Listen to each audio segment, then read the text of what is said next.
Hey everyone, Alex here with Systems Refined, and today I want to talk to you about productivity in part 2 of the limits of your attentional space.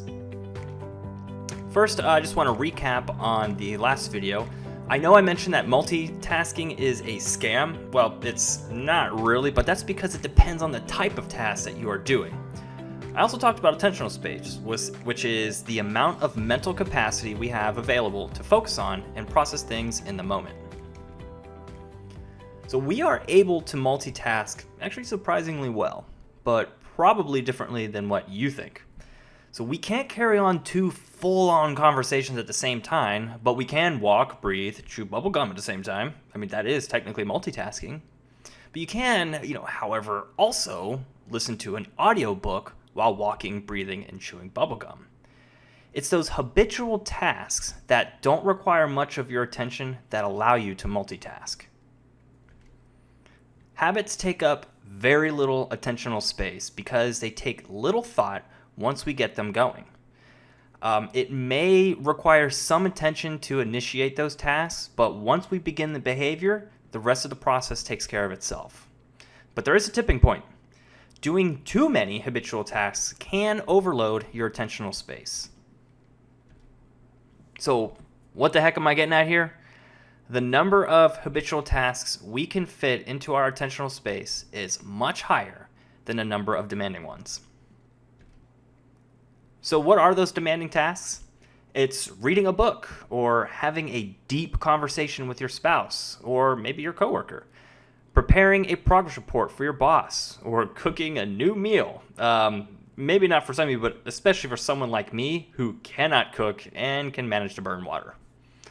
But it could be working on, a complex problem, and it could be many other tasks that require a lot of your focus.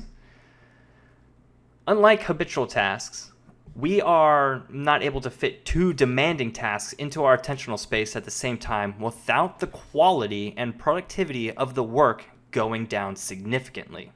I read in Peak Performance today, actually, that even though you might think you're doing twice the work, you're actually only getting about 60% of the work done when you multitask. So I thought that was a cool little gee whiz that I learned today. So there are three combinations of tasks that can fit comfortably within our attentional space. The first being a few small habitual tasks.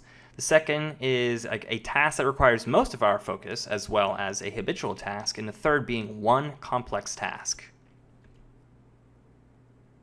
So a few small habitual tasks would be to being able to breathe while we run, pay attention to our heart rate, and enjoy the music all at the same time.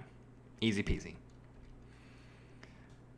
A task that requires most of our focus, as well as a habitual task, would be, listening to an audiobook while mowing the lawn, or sorting data files while listening to music. Our attentional space is powerful, but it is also very limited.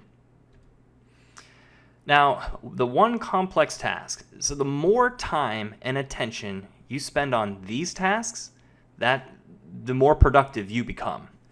And I'm talking no distractions, you're not multitasking, but your total focus is on one task. Here's the thing though, the more time you spend on this one complex task, your attentional space actually begins to shrink.